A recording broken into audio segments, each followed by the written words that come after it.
Shalom Bapak Ibu Saudara, selamat pagi. 亲爱的弟兄姐妹，早上好，平安。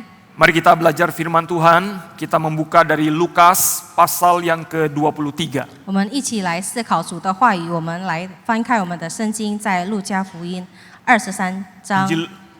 Injil Lukas 23, kita baca ayat 33 dan 39 sampai yang ke-43. 路加福音23章33、39到43节。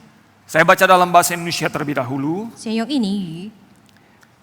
Firman Tuhan berkata, ketika mereka sampai di tempat yang bernama Tengkorak, mereka menyalibkan Yesus di situ dan juga kedua orang penjahat itu, yang seorang di sebelah kanannya dan yang lain di sebelah kirinya. Ayat 39.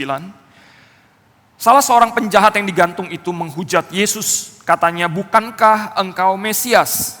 Selamatkanlah dirimu dan kami." Namun yang lain menegur dia, "Tidakkah engkau takut kepada Allah, sebab engkau menerima hukuman yang sama? Kita memang selayaknya dihukum, sebab kita menerima balasan yang setimpal dengan perbuatan kita. Tetapi orang ini tidak berbuat sesuatu yang salah." Lalu ia berkata, "Yesus, ingatlah aku apabila engkau masuk ke dalam kerajaanmu." Kata Yesus kepadanya, "Sesungguhnya aku berkata kepadamu, hari ini juga engkau akan ada bersama-sama dengan aku di dalam Firdaus." 路加福音23章33、39到43节。到了一个地方，名叫独楼地，就在那里把耶稣钉在十字架上，又钉了2个犯人，一个在左边，一个在右边。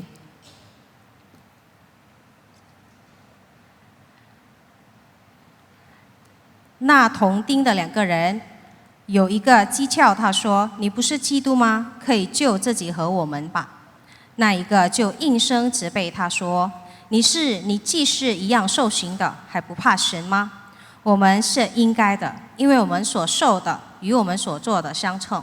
但这个人没有做过一件不好的事。”就说：“耶稣啊，你得国降临的时候，求你纪念我。”耶稣对他说：“我实在告诉你，今日你要同我在乐园里了。” Demikianlah firman Tuhan. 我们读经到此。 Jemaat terkasih, pernahkah kita memikirkan gitu ya, apa yang terjadi ya? Apa yang terjadi 1 detik kemudian setelah kita meninggalkan dunia ini? 弟兄姐妹，我们曾经想过，当我们离开这个世界的第1秒钟，将会发生什么事情？ Pernahkah kita berpikir, apa yang terjadi ya 1 detik kemudian setelah kita tidak ada lagi di dunia ini? 我们是否曾经想过，当我们离开这个世界的第1秒钟呢，将会发生什么事情？ Pernah berpikir hal ini, Bapak Ibu Saudara? 曾经想过这件事吗？ Secara manusia, sebenarnya Bapak Ibu Saudara, kita tidak tahu apa yang akan terjadi. 按人性来说呢，因为我们是还活着，所以我们肯定不知道会发生什么事情。 Karena kita masih hidup, belum ada pengalaman kematian terjadi dengan kita. 因为我们都还活着，我们没有死过的这个经验。 Dan saya percaya tidak ada seorang pun yang sudah pergi mendahului kita, bisa kita tanya hari ini. 而且我相信，已经离开我们的人呢，今天我们也没办法问到他， Karena ini 2 dunia yang berbeda. 因为这就是2个不同的世界。 Tetapi syukur di dalam iman Kristen, Tuhan Yesus memberi kita pandangan sekilas tentang dunia yang asing itu. 但是感谢神，在基督的这个信仰上呢，耶稣告诉我们关于那个奇特的世界。 Dan meskipun Bapak Ibu Saudara, Tuhan Yesus tidak menjawab semua pertanyaan kita, 虽然耶稣没有完全的回答我们的问题， jawaban Tuhan kepada salah satu penjahat yang disalib itu 耶稣对其中钉在十字架上的这个犯人的答案， sudah cukup untuk kita menatap masa depan kita dengan penuh sukacita, bukan dengan ketakutan. 已经足够了，让我们以喜乐的心来指望我们的明日，而不是以恐惧的心。 Mari kita melihat firman Tuhan. 我们来看神的话。Bapak Ibu Saudara, di ayat 33 di situ dicatat ada 2 orang penjahat yang disalib di sebelah kiri dan kanan Tuhan Yesus. 在33节记载有2个犯人钉在耶稣的左右边。 Menarik sekali di dalam menarik sekali di dalam Injil Lukas dan di dalam Injil Matius, mereka itu disebut berbeda. 很特别的是， Dengan kalimat dengan kata yang berbeda. 很特别的是，在路加福音跟马太福音，这个词呢，就是以不一样的词来说法。 Kalau di Injil Matius, Bapak Ibu Saudara, itu mereka disebut sebagai seorang penyamun. 如果在马太福音用的是强盗， Sedangkan kalau di dalam Injil Lukas yang kita baca, itu dipanggil sebagai penjahat. 如果在路加福音我们刚读的经文，说的是犯人。 Di Mandarin juga berbeda kata ini. 在中文这个词提的也是不一样。 Nah, memang 2 kata ini berbeda, tetapi 2 kata ini sama-sama ingin memberitahu kita, mereka ini penjahat, bukan penjahat biasa, tapi ini penjahat kelas berat. 这2个词就是不一样，但是同样要告诉我们，这2个死刑犯的犯人呢，就是做了重刑的这个罪恶。 Di dalam Injil Matius, ketika Matius memakai kata penyamun, itu pakai kata lestes, Bapak Ibu Saudara. Kata ini dipakai umum untuk menunjuk kepada seorang perampok atau seorang bajak laut gitu, yang kalau melakukan kriminal itu dengan kekerasan gitu, bahkan tidak segan-segan membunuh. 在这个马太福音呢，使用的词就是强盗，而这个词呢，通常使用来描述一个用暴力行为，甚至到这个谋杀的一个强盗或者是海盗。 Nah, ini kita bisa bedakan ya, kalau kata lestes itu penjahat kelas berat, lah ada satu kata lagi, kleptes, itu penjahat kelas teri ya, maling, nyopet, nyolong begitu. 我们可以区分这个强盗就是 lestes 跟 kleptes， 就比如说他比较行这个比较轻的这个罪恶，就是比如说就是小偷。 Tuhan Yesus disamakan dengan seorang lestes, bukan kleptes. 耶稣呢被比作一个残暴的一个海盗或者是强盗。 Jadi kita bisa bayangkan Tuhan Yesus itu disamakan dengan penjahat kelas berat. 我们可以看耶稣被比作一个用强暴的这个行为的一个强盗， Berkumpul bersama mereka. 同他们在一起， Ini nggak cocok begitu. 真的很不配。 Seharusnya nggak enak dilihat gitu, Bapak Ibu. 看了确实很不顺眼， Seperti kucing itu dimasukin di kandang singa begitu. 就像一只猫，它进入了这个老虎的笼里。 Dan kita bilang kucing ini sama ganasnya dengan singa. 但是我们却说这个猫跟这个老虎同样， Tidak pas, Bapak Ibu Saudara ya. 真不应该。 Nah, mengapa Lukas tidak memakai kata lestes, tetapi dia memakai kata kakurgon? 但是这个路加为什么他没有使用这个强盗的词呢，而是用这个犯人的词呢？ Bapak Ibu Saudara, Lukas memakai kata kakurgon itu ingin menunjukkan bahwa orang yang disalib bersama Yesus ini adalah orang yang jahat dari dalam dirinya. 这个路加要强调的是，在十字架上受死刑犯的人，他们的内心本是为恶的。 Jadi ini bukan hanya berbicara apa yang mereka lakukan, 这不是说他们所行的事情， tapi memang mereka lakukan itu keluar dari hati mereka yang sangat jahat. 他们行出来是因为他们本性为恶的， Jati dirinya memang jahat dari sananya. 他们的内心本来就是邪恶。 Lukas menyoroti kedua penjahat ini adalah manusia yang berdosa. 路加强调，这2个人就是罪人， Dan itu bertolak belakang dengan Tuhan Yesus yang kudus yang disalib bersama dengan mereka. 这与耶稣圣洁的耶稣一同来钉在十字架上是完全的相反。 Jemaat terkasih, di dalam Injil Lukas ini, Lukas ingin memberitahu kita mungkin bukan seorang lestes. 在路加福音，他想要强调的，我们也许不是这个强盗。 Mungkin dalam hidup kita tidak merampok, kita tidak mencuri, kita tidak jadi bajak laut. 也许在我们的生活当中，我们不是强盗，我们不是海盗，我们没有去偷东西， kita nggak bunuh orang. 我们没有去杀人。 Tapi Lukas ingin berkata, kita semua pasti adalah seorang kakurgon. 但是路加要强调，我们肯定就是犯人， Kita adalah orang-orang berdosa. 我们都是罪人。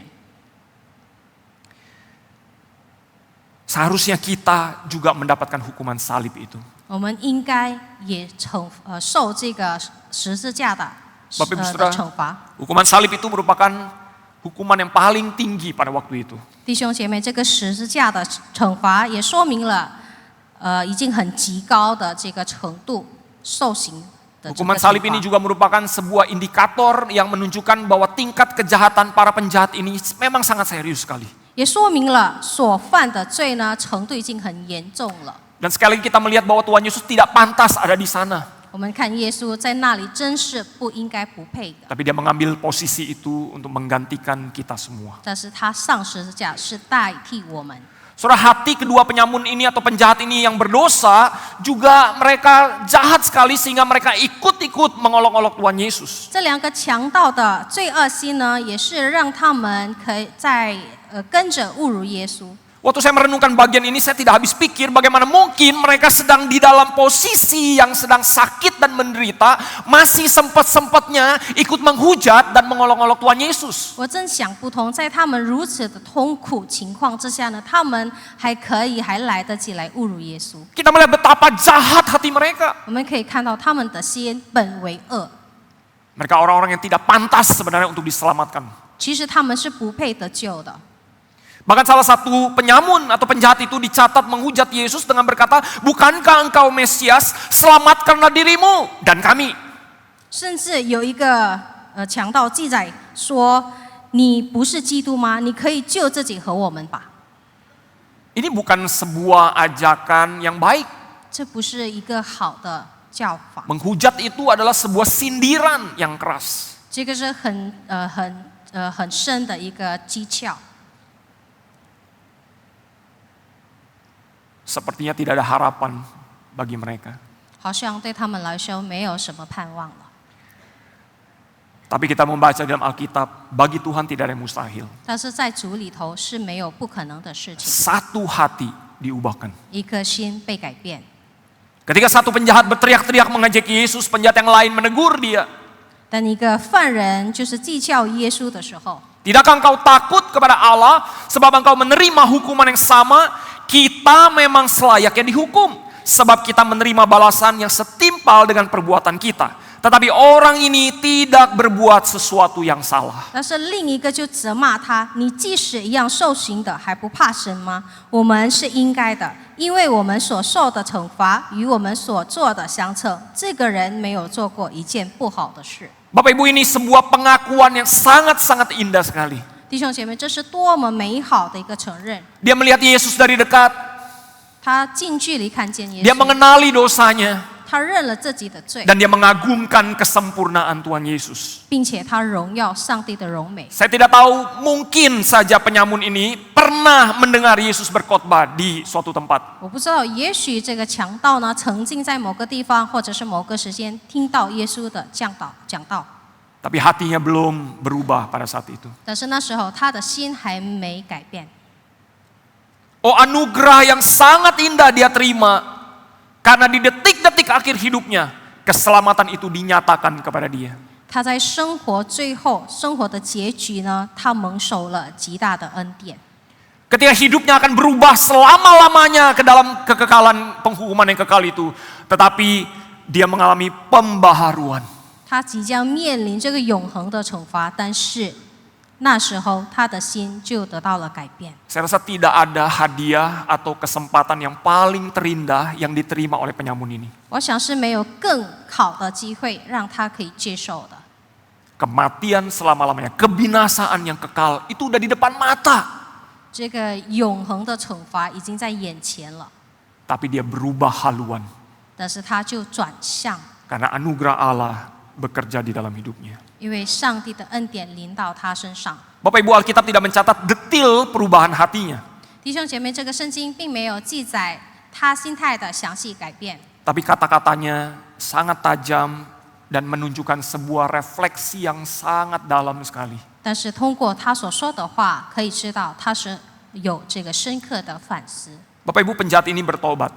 这个犯人就悔改了。 Kalau kita baca di ayat 40 sampai 41a, di situ dengan jelas dikatakan, tidakkah engkau takut kepada Allah sebab engkau menerima hukuman yang sama? Kita memang selayaknya dihukum. 如果我们看40到41节，你即使一样受刑的，还不怕神吗？我们是应该的。 Kita menerima balasan yang setimpal dengan perbuatan kita. 我们所受的与我们所做的是相称的。 Penjahat ini sadar dirinya orang berdosa. 这个犯人他意识到自己是罪人。 Orang yang tidak sadar dirinya orang berdosa, dia tidak merasa butuh juru selamat. 如果一个人没有意识到自己是罪人的话，那么他会觉得自己不需要救赎主。 Penjahat ini mengaku dirinya orang yang patut dihukum karena kesalahan dia. 这个强盗就是认了自己的错误，他受惩罚是应该的。 Dan dia menyadari bahwa hukuman yang dia terima saat itu hanyalah sementara di dunia. 而且他知道，他暂时受的惩罚，这是在世界是暂时的。 Tapi ada penghukuman kekal Allah yang menanti mereka. 但是有上帝永恒的惩罚正在等待着他们。 Saya percaya hatinya gentar sekali. 我知道他的心如此的恐惧。 Bukan hanya bertobat, tetapi dia mengakui Yesus sebagai orang yang tidak bersalah. 他不只是悔改，但是他承认耶稣是无罪的。 Dia mengakui Yesus memang berbeda dengan mereka. 他承认耶稣跟他们确实不同。 Kalimat orang ini tidak berbuat sesuatu yang salah, Bapak Ibu Saudara, itu memperkuat kesempurnaan Kristus yang tanpa dosa itu. 他说了，这个人没有做过一件不好的事，而这句话呢，强调了耶稣是无罪的完美。 Dan ini syarat mutlak seorang juru selamat untuk menggantikan manusia berdosa. 而这个呢，正是一个救赎的必要条件。 Dan Lukas menitipkan kalimat itu kepada penjahat ini. 然后路加就提到这个词给这个强盗。 Dia menyatakan imannya juga kepada Tuhan Yesus. 他也是表示了他对耶稣的信心。 Tuhan, apabila engkau masuk ke dalam kerajaan-Mu. 他说：“耶稣啊，你得国降临的时候， Bapak Ibu Saudara, Tuhan Yesus kelihatan sangat jauh dari sosok seorang raja. 弟兄姐妹，那时候耶稣看起来根本不像君 Dengan 王 mata kepala sendiri dia melihat Yesus dipukul, dilukai, berdarah, 他亲眼看到耶稣被打，然后受伤流血， dipaku di kayu salib, dimahkotai dengan duri, 他被钉在十字架，然后他的头上也戴上了这个荆棘的冠冕。 diangkat telanjang di hadapan banyak orang dan orang banyak mengutuk dan mengejek Yesus. 他侧身露地，耶稣侧身露地的被众人责骂。 Namun apapun yang dilihat oleh penjahat ini, 但是无论这个犯人所看见的是什么， yang dia lihat hanyalah seorang raja. 他却看了一位君王， Maka dia berkata, apabila engkau masuk ke dalam kerajaan-Mu ya raja. 因为他说：“耶稣啊，你得国降临的时候。” Seorang bernama Plummer berkata, ada yang melihat Yesus membangkitkan orang mati namun tidak percaya. Perampok itu melihat Yesus dihukum mati namun tetap percaya. 普鲁摩说：“有人亲眼看见耶稣使死人复活，却不信。这个强盗呢，亲眼看见耶稣被处死，但仍然相信。 Penjahat ini bertobat. 这个犯人就悔改， Dia mengakui Yesus tidak bersalah. 他认了主，耶稣是无罪的。 Dia menyatakan imannya kepada Yesus. 他表示，他向主表示他的信心。 Tapi pertanyaannya satu, 那第一的问题， maukah Yesus menerima dia? 耶稣要不要接受他？ Itu pertanyaan besar dalam benak dia. 这个是最大的， Saya nggak layak, 因为我是不配的， saya nggak pantas. 我完全不配。 Saya jauh seperti langit dan bumi dengan dia. 我跟主好像天地这样的距离， Maukah dia menerima saya? 要不要悦纳我？ Waduh, pertanyaan itu menggelisahkan hatinya. 哇，这个问题非常的柔软Tidak 柔 heran, 弱他的心。 sederhana sekali yang dia minta kepada Tuhan. 他向主要的很简单， Tuhan, kalau Engkau tidak berpikir untuk menerima aku, minimal ingatlah aku. 主啊，如果你不想接受我，但是恳求主纪念我。 Doa yang sangat pendek, 短短的祷告， keluar dari hati yang tidak layak.